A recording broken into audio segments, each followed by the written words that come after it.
Hello students, let's continue the dimension chapter. तो dimension में अब तक हमने डायमेंशन के बारे में इंट्रोडक्शन पढ़ा था कि कैसे उसके डायमेंशन फॉर्मूले निकालते हैं, कैसे हम डायमेंशन इक्वेशन निकालते होते हैं। फिर उसके यूज पढ़ रहे थे हम। तो यूज कहाँ कहाँ पे हो रहे थे कि फॉर्मुलाइज डायमेंशनली करेक्ट और नॉट। तो इसको हम कंटिन्यू कर रहे हैं बेटा। जैसे हमने प्रीवियस लेक्चर के अंदर पढ़ा था कि F is equal to mv²/r था हमारे पास।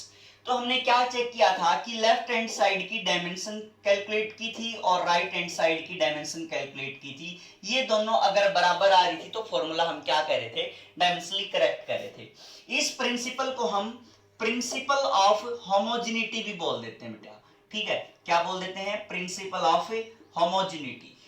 ठीक है, तो होमोजेनिटी प्रिंसिपल क्या कह रहा है कि अगर आपकी एक साइड की डायमेंशन है और बीच में इक्वलिटी का साइन है, तो जो दूसरी साइड की डायमेंशंस होंगी वो भी क्या होंगी? सेम होंगी। ठीक है, तो इससे हम अननोन जो हमारे पास क्वांटिटीज होती हैं उनकी डायमेंशंस भी हम क्या कर सकते हैं? फाइंड आउट कर सकते हैं। जैसे हमने एक क्वेश्चन लिया कि y is equal to at²। ठीक है, y इज इक्वल टू क्या लिख दिया बेटा? at² लिख दिया मैंने। ये y क्या है? डिस्प्लेसमेंट है और t क्या है? टाइम है।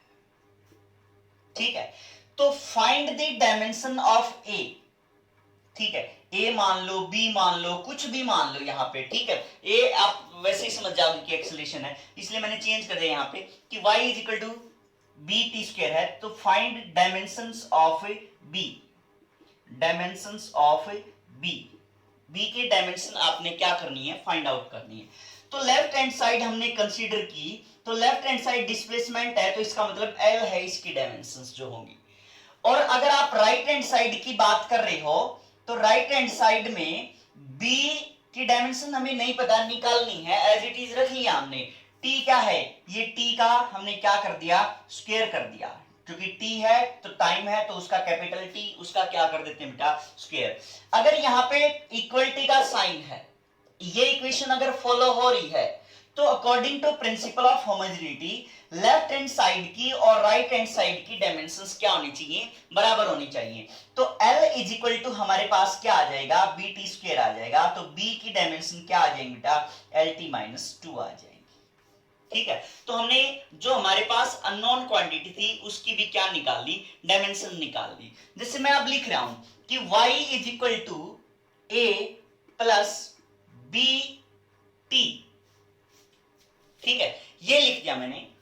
और ये यहां पे डिस्प्लेसमेंट है, ये t क्या है बेटा? टाइम है। तो मैंने पूछ लिया क्वेश्चन कि find the dimensions of a and b। ठीक है, तो a और b की डायमेंशंस आपने क्या करनी है? फाइंड आउट करनी है। तो सीधी सी बात है बच्चे कि लेफ्ट हैंड साइड की डायमेंशन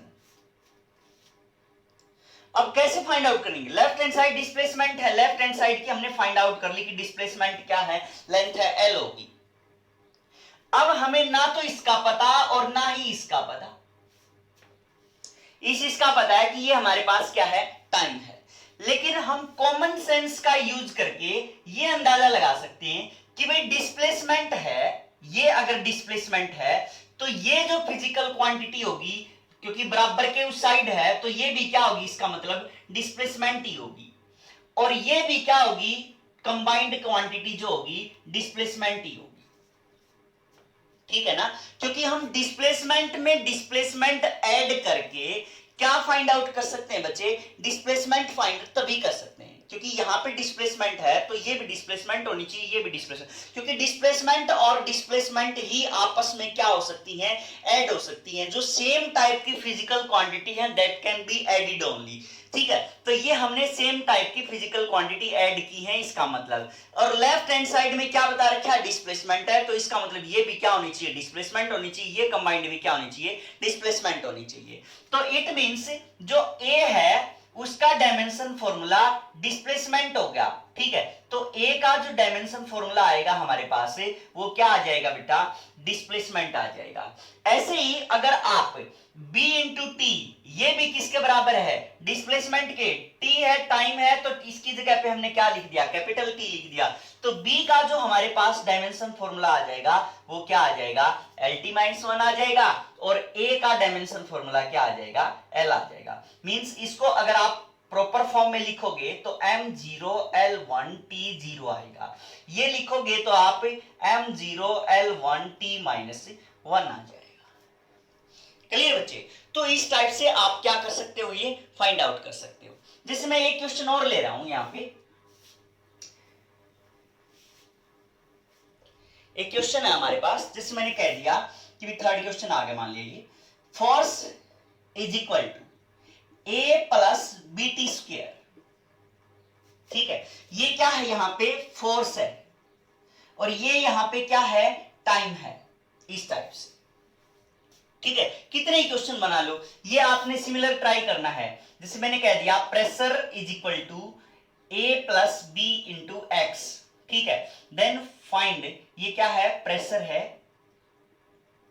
ये क्या है, डिस्प्लेसमेंट है, मान लिया x डिस्प्लेसमेंट है, तो find the dimension of a and b, a और b की आपने डायमेंशंस फाइंड आउट करनी, ये क्वेश्चन अपने आप करना आपने।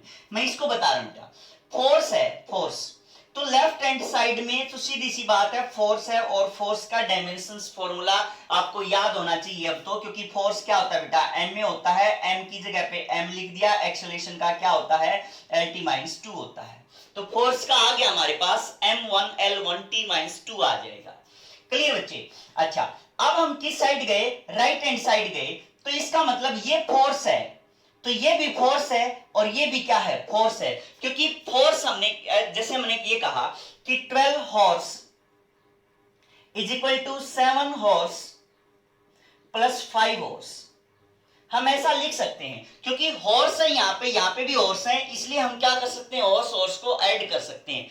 अगर मैं यहाँ पे लिखूं कि 12 horse is equal to 7 horse plus 5 camel, ठीक है, तो ये बराबर नहीं हो सकते, तो यहां पे हम क्या करें बेटा, सेम फिजिकल क्वांटिटी, हम जो यहाँ पे हॉर्स थे, यहाँ भी हॉर्स हैं, यहाँ भी क्या है, हॉर्स ही है, सेम फिजिकल क्वांटिटीज को हम क्या कर सकते हैं, ऐड कर सकते हैं। तो इसलिए जो हमारे पास ए है दैट इज आल्सो क्या आएगी, हमारे पास फोर्स आएगी, और ये जो फिजिकल क्वांटिटी आएगी ये भी क्या आएगी, फोर्स आएगी। तो इसका मतलब जो ए की डायमेंशन है that is equal to force, तो एम एल टी माइनस 2 आ जाएगा, ए की हमारे पास क्या आ जाएगी, जो फोर्स की डायमेंशन है वही आ जाएंगी। अब क्या बचा, ये बी टी स्क्वायर, इसकी भी डायमेंशन किसके इक्वल है, फोर्स के इक्वल है, मींस बी इंटू टी का स्क्वायर किसके इक्वल आ जाएगा, एम एल टी माइनस 2 के इक्वल आ जाए, तो बी इज इक्वल टू क्या आ बेटा, M one L one T minus 4 आ जाएगा, ये साइड जाके माइनस का हो जाएगा, तो क्या बन जाएगा हमारे पास, m1 l1 t माइनस 4 बन जाएगा। क्लियर बच्चे, ये अपने आप आपने फाइंड आउट करना है। ठीक है, अब नेक्स्ट क्वेश्चन एक और कंसीडर कर रहे हैं बेटा,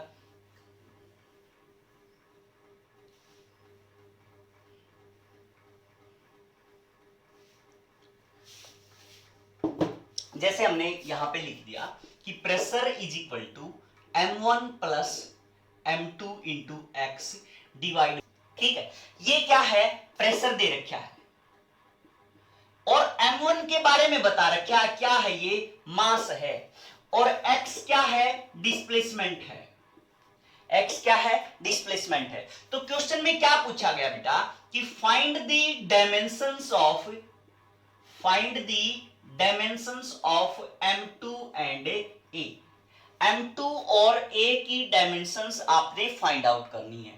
तो सीधी सी बात है, ये मास दे रखा है, तो हम मास में क्या ऐड कर सकते हैं, मास ऐड कर सकते हैं, तो सिंपल सी बात आ गई हमारे पास कि m2 का डायमेंशंस क्या होगी बेटा, मास के बराबर है, मींस जो m2 है ये m1 की जो डायरेक्शन है वही डायमेंशन क्या होगी, m2 की हो जाएगी। क्लियर है, तो m2 की डायमेंशंस क्या आ गई हमारे पास, m आ जाएगी, m की पावर 1 आ जाएगी, l0 t0 वो तो लिख ही सकते हो, ठीक है, तो लिख लिया करो, वो भी चाहे प्रॉपर फॉर्म में लिखना है तो l0 t0 आ जाएगा।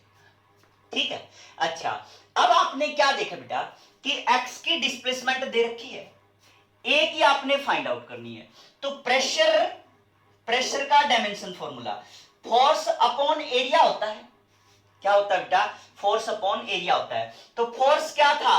M L T minus two divide by में एरिया क्या आ गया? L square. तो हमारे पास प्रेशर का डायमेंशन फॉर्मूला क्या आ जाएगा? M L minus one T minus two आ जाएगा। तो ये हमारे पास जो लेफ्ट हैंड साइड है उसका डायमेंशन फॉर्मूला आ गया M L minus one T minus two. ठीक है, तो लेफ्ट हैंड साइड का डायमेंशन फॉर्मूला हमने रखा, क्या आ जाएगा बेटा? M L minus one T minus two. ठीक है, अच्छा, इज इक्वल टू, ये भी मास है ये भी मास है, मास m प्लस m कितना हो जाएगा? 2m हो जाएगा। 2m का अगेन क्या आ जाएगा? m आ जाएगा डायमेंशन फॉर्मूला, क्योंकि मास में मास ऐड हो रहा है तो क्या आएगा? मास ही आएगा ना। तो मास का डायमेंशन फॉर्मूला क्या बन जाएगा? यहाँ पे m बन जाएगा। तो यहाँ पे हमने m लिख दिया, इनटू में x का क्या होगा बेटा? डिस्प्लेसमेंट लिख दिया। ठीक है, डिवाइड बाई a का हमें क्या है? डायमेंशन फॉर्मूला निकालना है। तो अब क्या करेंगे हम? m से m कैंसिल हो जाएगा, तो a इज इक्वल टू क्या आ जाएगा? L1, ये उस साइड जाके क्या हो जाएंगे? डिवाइड हो जाएंगे, तो L minus one T minus two आ जाएगा। तो क्या आ जाएगा बेटा? L square T minus two आ जाएगा, है ना? प्लस टू हो जाएगा, ऊपर जाएगा तो ये प्लस का हो जाएगा। तो L ये वन, तो L2 टी प्लस टू आ जाएगा।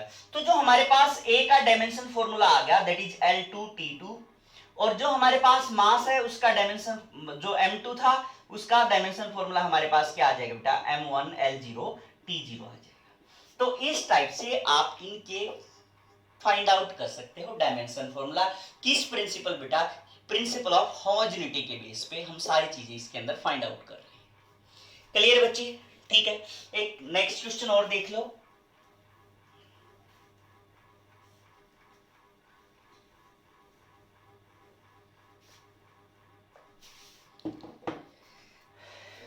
अच्छा क्वेश्चन है बेटा ये, ठीक है। तो मैंने लिखा कि pressure is equal to alpha by beta E raise to power beta T. ठीक है, क्या लिख दिया बेटा मैंने? Pressure is equal to alpha by beta E raise to power minus beta T. Then find the dimensions of alpha and beta. ठीक है, alpha and beta की डायमेंशंस आपने क्या करनी है? फाइंड आउट करनी है। क्लियर बच्चे? अच्छा, तो अब इसके अंदर क्या है? जैसे ये क्या है? प्रेशर दे रखा है। ये क्या दे रखा है बेटा? प्रेशर दे रखा है। ये एक्सपोनेंशियल है, ठीक है, और जो एक्सपोनेंशियल की पावर होंगी वो अपने आप में क्या होंगी बेटा? कांस्टेंट होंगी। ठीक है, एक्सपोनेंशियल की जो पावर होंगी, एक्सपोनेंशियल की पावर क्या होगी? इसका मतलब बीटा इंटू टी हो गया। तो बीटा इंटू टी क्या है बेटा? है हमारे पास कांस्टेंट है। ठीक है, तो इसका मतलब बीटा की जो डायमेंशन आएंगी वो क्या आएंगी? कांस्टेंट डिवाइड बाई टी के हिसाब से आएंगी। तो कांस्टेंट बीटा की डायमेंशन अगर आप निकालो, कांस्टेंट की होती नहीं तो एज इट इज लिख दिया हमने। टी क्या है? टी टाइम है, तो बीटा की हमारे पास क्या आ जाएगी बेटा? डायमेंशन टी की पावर माइनस वन आ जाएगी। एक्सपोनेंशियल जो हमारे पास फंक्शन होता है, ई रेज टू पावर का जो भी फंक्शन होगा हमारे पास, उसकी जो पावर आती है वो किसके इक्वल आती है बेटा? कांस्टेंट, किसी कांस्टेंट के इक्वल आती है वो। तो ये बीटा टी हमने क्या लिख दिया? कांस्टेंट लिख दिया, तो बीटा की पावर लिख दी हमने। बीटा का डायमेंशन फॉर्मूला कितना आ जाएगा? m0 l0 t minus one आ गया। अब हमें क्या फाइंड आउट करना है? अल्फा की भी निकालनी है। मींस ये टर्म तो क्या होगी? कांस्टेंट है, डायमेंशन लेस कांस्टेंट है ये। ठीक है, तो बीटा की निकाल दी हमने। तो प्रेशर का हमने निकाला था अभी ml minus one T minus to. Pressure का हमने डायमेंशन फॉर्मूला निकाला था कि भाई ml minus one T minus to लिख दिया, इज इक्वल टू अल्फा का निकालना है, अभी बीटा का निकाल दिया, कितना? t माइनस वन आ गया। तो अल्फा इज इक्वल टू किसके इक्वल आ जाएगा?